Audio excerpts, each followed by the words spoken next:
যুবক ধরব না স্যার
ধন্যবাদ और कृतज्ञता जनाइছো डॉक्टर हिमंत विश्व शर्मा डांगरियार मरम स्नेह आंतरिकता और आग्रहर बारे आज सरू पथारे अहोমৰ ভিতৰতে और मुख्यमंत्री हिसाबे दायित्व लोৱাৰ पाছত তেখেতৰ या चतुर्थটো सरू पथार भ्रमण आमी देखिছিলো আগতে পূৰ্বৰ দিনত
মঞ্চত আসন গ্ৰহণ কৰিবলৈ অনুৰোধ জনাইছো কাজিৰঙা লোকসভা সমষ্টিৰ মাননীয় সাংসদ শ্ৰীযুত কামাখ্যা প্ৰসাদ দাসা মহোদয় সৰুপথাৰ সমষ্টিৰ সন্মানীয় বিধায়ক শ্ৰীযুত বিশ্বজিৎ ফুকন মহোদয় এনআৰএলৰ সিজিএম শ্ৰী কাজল শইকীয়া মহোদয়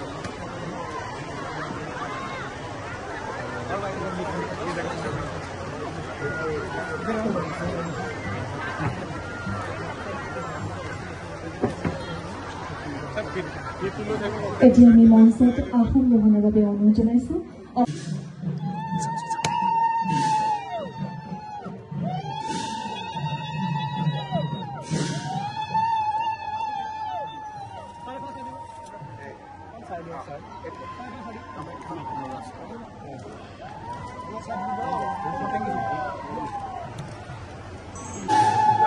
খেলা হব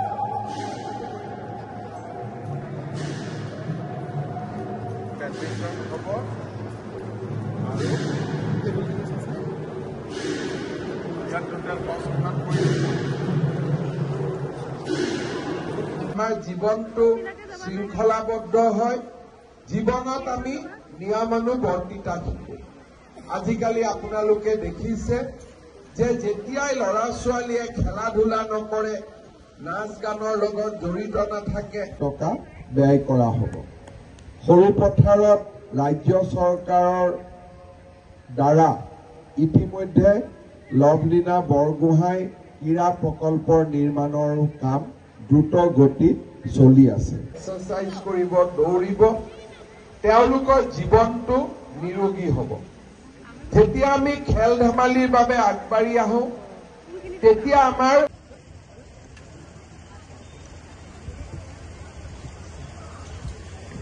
আমাৰ মাজত উপস্থিত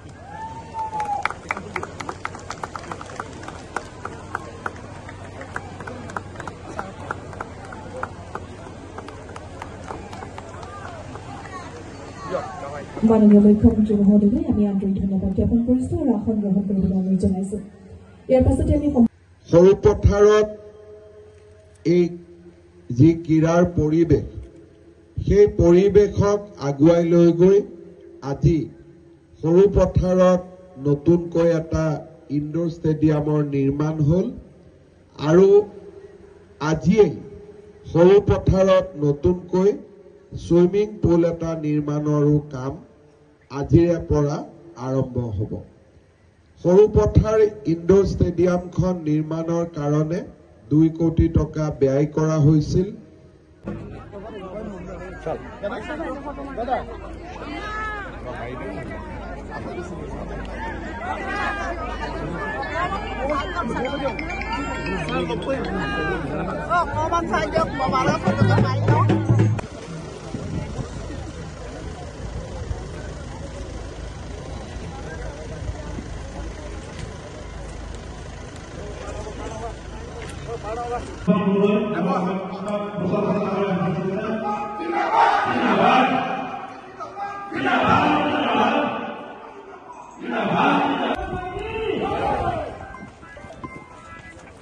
মিটিঙৰ হলটো ওপৰত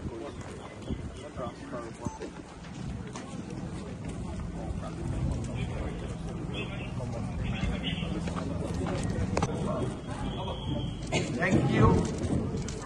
লগ পাই থাকিম দিনটো আছো লাইনটোৰ সমষ্টিৰে মণ্ডলৰ কাৰ্যালয় লৈ আহিব যোৱাবাৰ আহোঁতে মই বৰপথাৰ মণ্ডলৰ কাৰ্যালয় শুভ উদ্বোধন কৰাৰ মোৰ সৌভাগ্য হৈছিল এইবাৰ সৰু পথাৰ অসমৰ ভিতৰত এই কাৰ্যালয় আছে মই যোৱা নিৰ্বাচনী কথাবিলাকত মই সকলোকে সুধিছিলো জিলালৈকে প্ৰায়বোৰ ৰাজ্যৰে কাৰ্যালয় আছে কিন্তু মণ্ডললৈকে কোনেও কাৰ্যালয়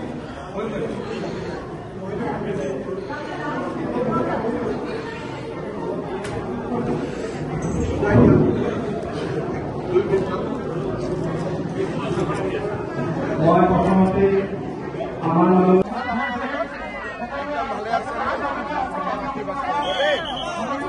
আশীৰ্বাদ কৰিব ভালে আছে নহয় আশীৰ্বাদ কৰিব দেই ভালে আছে আপোনালোক আশীৰ্বাদ কৰিব দেই একদম আশীৰ্বাদ কৰিব আপোনালোক ভালে আছে আপোনালোক ভালে আছে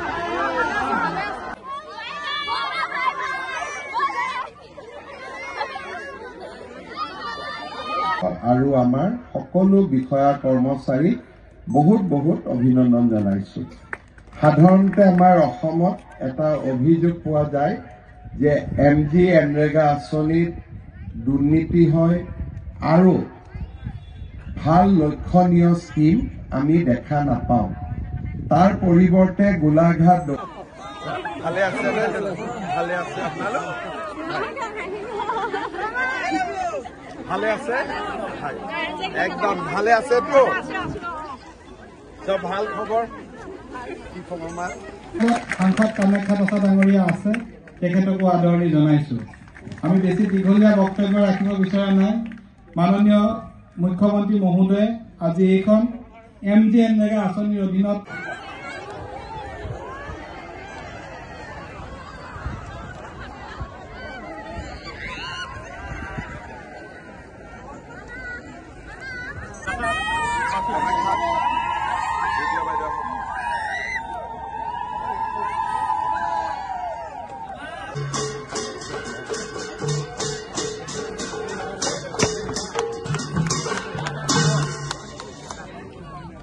ভিডিঅ' বাইদেউ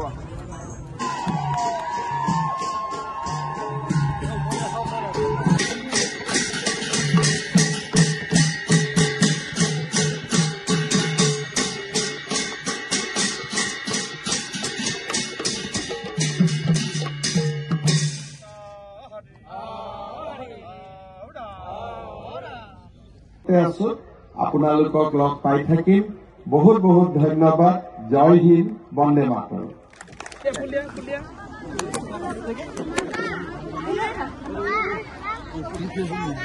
আচ্ছা কবিতা গায় শোনাবি শোনা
নাপাই খিয়াতি জনমত দুগুণ মৰণ ভুগি ধূলিৰ মানুহ ভুলি যাব ধূলিৰ লগত তাৰ বাবে কেউই আৰু নুতুকে চকুলো কেউৱে তাক নকৰে সন্মান কবি কবিতা ৰচি নকৰে কেতিয়াও তাৰ গুণগান ধন্যবাদ গৰিমা গগৈ নামটো হয় না আচ্ছা মোৰ মনত থাকি গ'ল তুমি কবিতা আৰু প্ৰেক্টিছ কৰি থাকিবা দেই আৰু স্কুলৰ ফাংচন টাংচনতো তুমি গাই থাকিবা হ'ব কবিতাটো কোনে শিকালে মায়ে শিকালে নে ছাৰে মায়ে শিকালে আচ্ছা তোমাৰ মাৰ নাম কি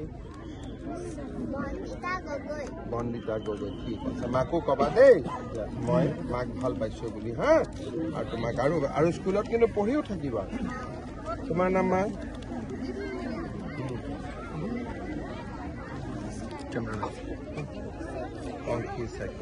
বাবা আৰু ফুল দিব লাগিব সিহঁতকে একদম এগা লৈ আছে দেখিছে নাই চব গোটেই গালে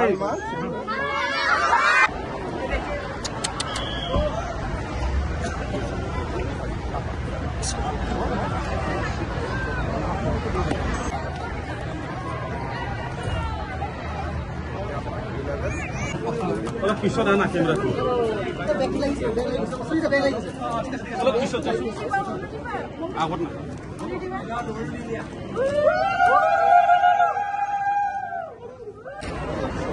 চাৰে ফালে যাব আপোনালোক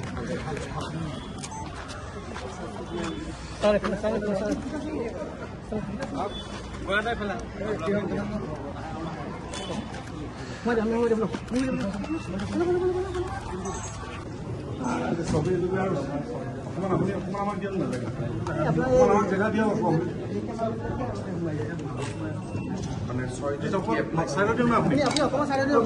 অকণমান জেগা দিয়ক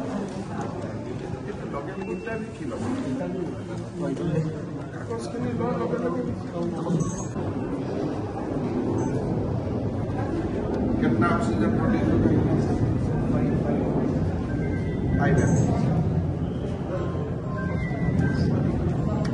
ধন্যবাদ আৰু আজিৰ দিনটোত অভিনন্দন জনাইছোঁ আমি চেষ্টা কৰিম যাতে সোনকালে সৰুপথাৰৰ এই চিকিৎসালয় বিশেষকৈ গৰ্ভৱতী মহিলাৰ প্ৰসৱৰ লগতে সিজাৰিয়ান অপাৰেশ্যনো যাতে আমি এই খবৰ ভাল ভালে আছে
কাজিৰঙা লোকসভা সমষ্টিৰ সাংসদ কামাখ্যা প্ৰসাদ তাছা ডাঙৰীয়া, অসম চৰকাৰৰ স্বাস্থ্য বিভাগৰ আয়ুক্ত, আজি এই চিকিৎসালয়খন উদ্বোধন কৰাৰ মোৰ সৌভাগ্য হ'ল।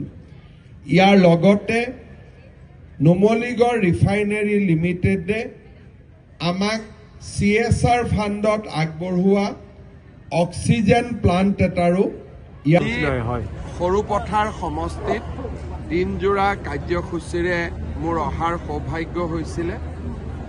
ৰাতিপুৱা সৰুপথাৰ ইনডোৰ ষ্টেডিয়ামৰ আমি উদ্বোধন কৰিছিলোঁ। লগতে নুমলীগড় ৰিফাইনেৰীয়ে আগবঢ়োৱা পুঁজিৰে এটা ছুইমিং পুলৰো আধাৰশিলা আমি স্থাপন কৰিব পাৰিছিলোঁ। মহাত্মা গান্ধী এনৰেগা আঁচনিৰ জৰিয়তে সৰুপথাৰত এখন সুন্দৰ গ্ৰাম্য ষ্টেডিয়াম নিৰ্মাণ কৰা হৈছে। তাৰো শুভ উদ্বোধন আজি আমাৰ কৰাৰ সৌভাগ্য হ'ল। সৰুপথাৰ পূৰ্বতে মহকুমা আছিল, এতিয়া সমজিলা হ'ল। সৰুপথাৰৰ বৰ্ধিত প্ৰশাসনিক যি এক প্ৰকাৰ ক'ব গ'লে সুবিধা, তাৰ লগত ৰজিতা খুৱাই সৰুপথাৰত এখন সমজিলা ভিত্তিক চিকিৎসালয়ৰ প্ৰয়োজন আছিল। আজি প্ৰায় 15 কোটি টকা খৰচ কৰি নিৰ্মাণ কৰি ওলোৱা এই চিকিৎসালয়খনৰো শুভ উদ্বোধন কৰাৰ মোৰ সৌভাগ্য হ'ল। চিকিৎসালয়খনৰ বাবেও নুমলীগড় ৰিফাইনেৰীয়ে আগবঢ়োৱা এটা অক্সিজেন প্লাণ্টটো আমি দিবৰ বাবে বা উদ্বোধন কৰিবৰ বাবে সক্ষম হ'লো। আমাৰ অক্সিজেন প্লাণ্টটো নুমলীগড়ে ডিৰেক্টলি দিছে, আমি দামটো সোধা নাই।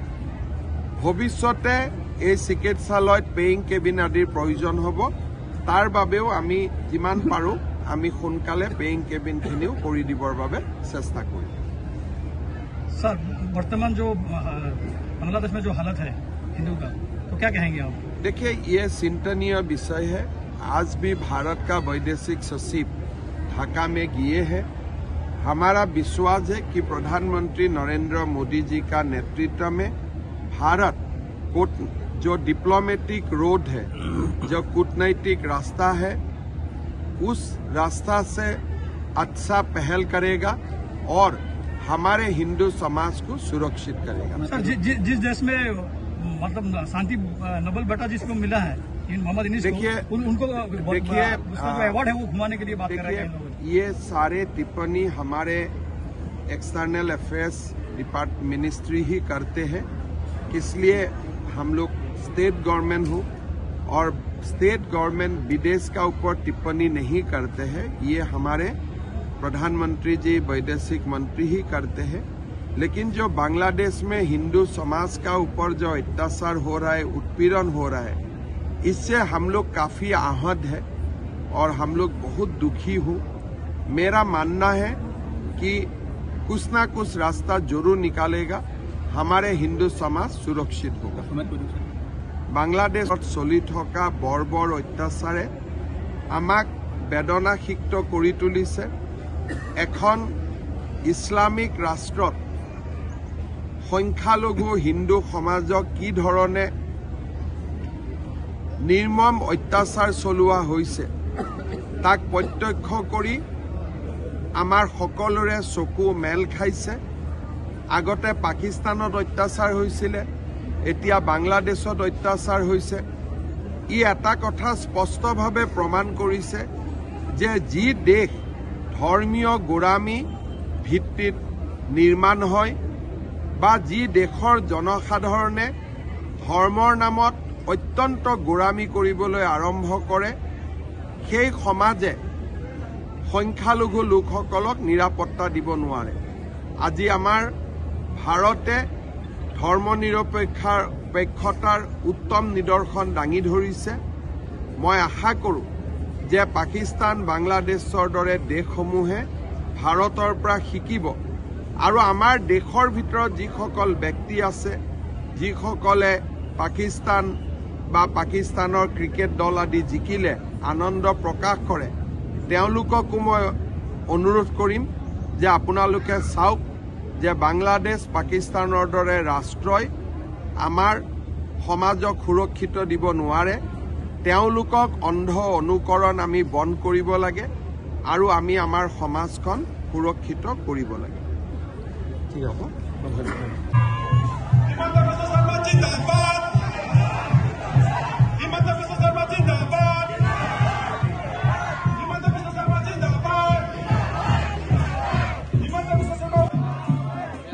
Himanta Biswa Sarma, welcome.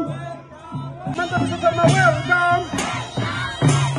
Himanta Biswa Sarma, Jindabad.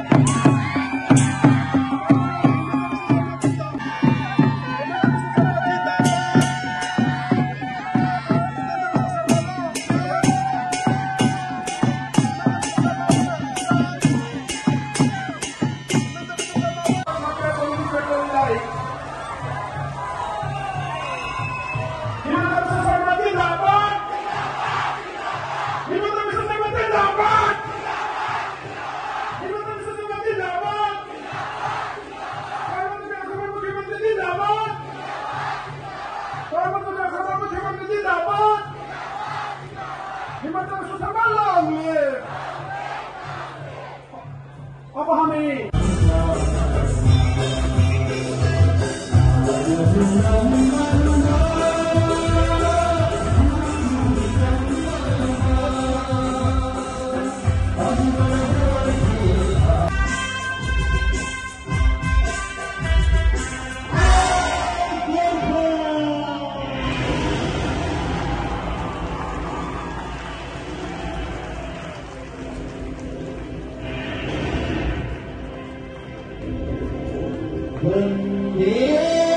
बाहुलीबाट स्वर्ण जयन्ती समारोहमा अनिसासको जुन स्मारिका छ अधिवेशन विशेषांक र स्वर्ण जयन्ती विशेषांक स्वर्ण यात्रालाई विधिवत विमोचन गरिँदैछ।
यहाँ हुनुहुन्छ माननीय मुख्यमन्त्री कर्मयोगी मुख्यमन्त्री डाक्टर हिमन्त विश्व शर्मा। असम नेपाली साहित्य सभाको मञ्चमा उहाँलाई कर्मयोगीको उपाधि हामीले दिएका छौँ र आज उपाध्यक्ष रामदासले এটা অসমীয়া ফুলাম গামোচা শিৰোপাতে কুকুৰি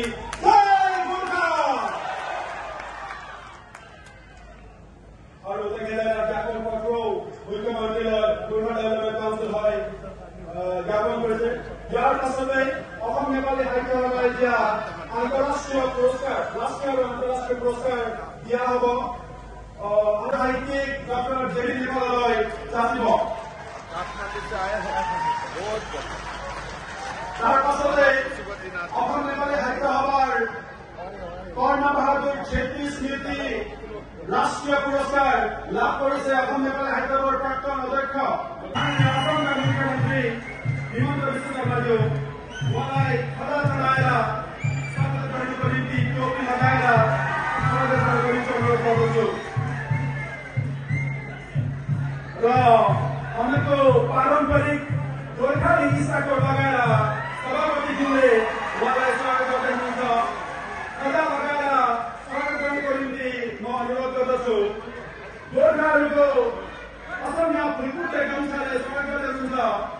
र असमको गोर्खाहरूको गौरव श्री रूपाक्षीको बुढीले जय गोर्खा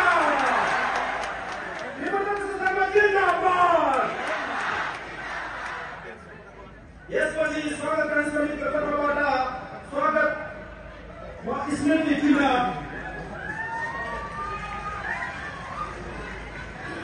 यसैपछि हामी साहित्य सभाको स्वर्ण जयन्तीको स्वर्ण यात्रा मुख्य सम्पादक गोपाल श्रेष्ठ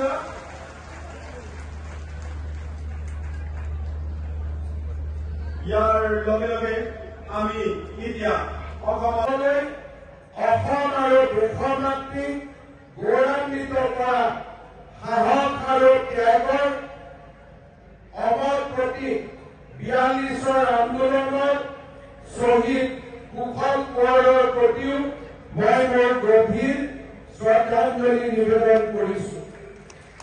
অসমৰ এই সভাত যোগদানৰ বাবে মই সুযোগ লাভ কৰিছো।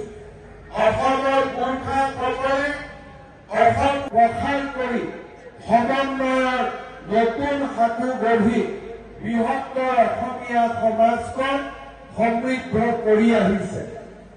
অসম নেপালী সাহিত্য সভা প্ৰতিষ্ঠা হোৱাৰ পূৰ্বে অসমৰ নেপালী সাহিত্যিকসকলক प्रतिनिधित्व करी क्या क्लियर कर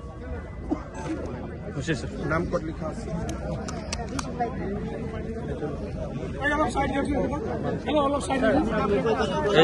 कालिंदी কোন জায়গাত বহিব লাগিব ইয়াত জোতাটো খুলি গৈছে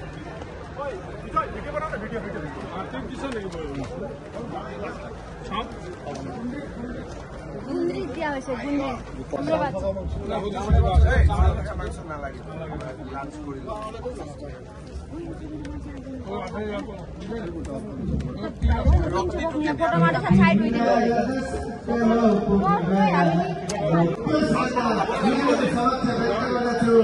अनि बुद्धको जन्मभूमि लुम्बिनीबाट बोकेर आएको शान्तिको सन्देश यहाँहरू समक्ष लिएर आएको छु। त्यसैले यहाँहरूप्रति यही नमन गर्दछु। असम नेपाली साहित्य सभाले आज मलाई नेपालबाट यहाँसम्म ल्याएर जुन सम्मान दिएको छ, मेरो शर्मा पराजुली जो असमी भाषामा पनि र नेपाली भाषामा पनि साहित्य सेवा गर्ने अथक साधक हुनुहुन्छ, उहाँको नाममा स्थापना भएको यो पुरस्कार पहिलो पटक मलाई प्रदान गरेको छ। म यहाँहरूप्रति हार्दिक कृतज्ञता व्यक्त गर्दछु र सिङ्गो नेपालका 3 करोड जनताका सम्मान भएको महसुस म गरिरहेको छु। हार्दिक कृतज्ञता व्यक्त गर्दछु। असमका मुख्यमन्त्रीले समस्यालाई एउटा गौरवका साथ सम्बोधन गर्दै भोलिका